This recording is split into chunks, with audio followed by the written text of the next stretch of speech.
Oliver and his brake van Toad liked working in the big yards, but one morning Toad noticed that Oliver was unhappy. He decided to find out why.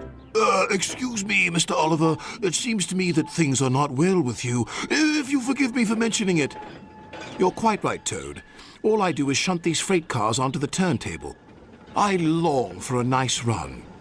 It's what an engine really needs. Quite so, Mr. Oliver. May I suggest that you speak to Sir Topham Hatt about your problems? But Oliver said nothing. He just grew unhappier, and he was rough with the freight cars. You're no good, Oliver. You're dangerous. We want Percy. Percy's far too busy to be bothered with the likes of you. And Oliver bumped the freight cars hard.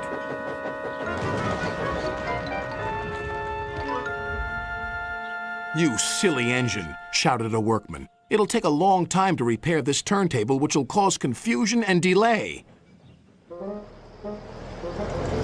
That night, Sir Topham Hatt arrived. Oliver, you have caused confusion. I thought you could control freight cars. You shall work the mail train for a while. Maybe the night air will clear your smoke box. Yes, sir. Sorry, sir, said Oliver sadly. Cheer up, old chap, said his driver. The mail train run is a grand run for a fine engine like you. Oliver smiled, but he still felt he had let everyone down. His driver took them along the coastal run with the mail train. The fresh air couldn't help but brighten Oliver's spirits.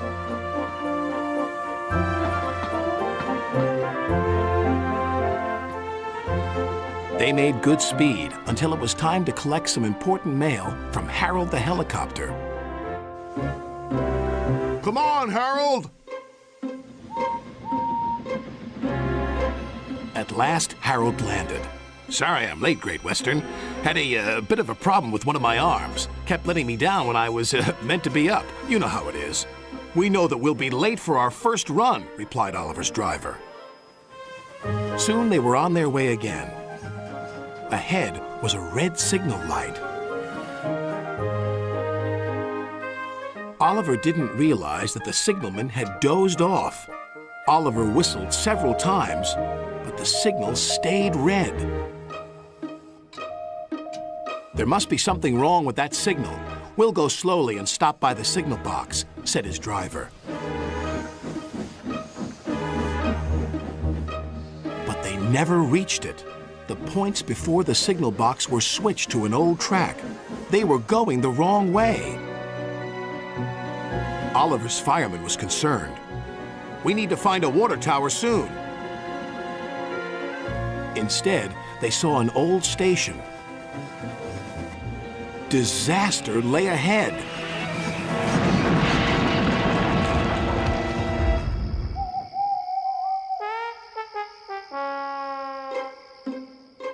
Meanwhile, Sir Topham Hatt was worried. Oliver has not returned. We'll send out a search party. Soon he was high in the sky with Harold.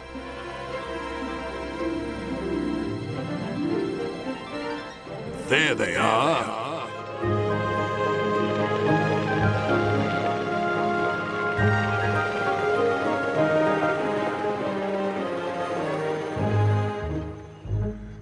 It wasn't Oliver's fault, sighed the driver. I'm aware of that. I'm just glad to see you are all safe. Then he saw something. It was an empty old house beside the station. He went to inspect it.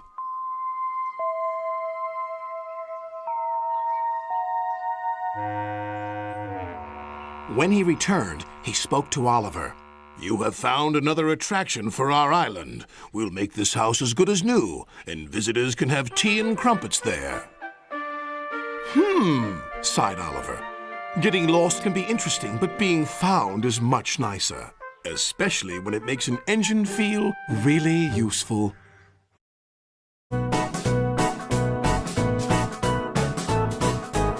They're two, they're four, they're six, they're eight, shunting trucks and hauling freight.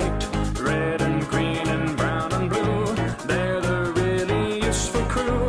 All with different roles to play around Tidmouth sheds or far away. Down the hills and round the bends, Thomas and his friends. Thomas Thomas, he's the cheeky one. James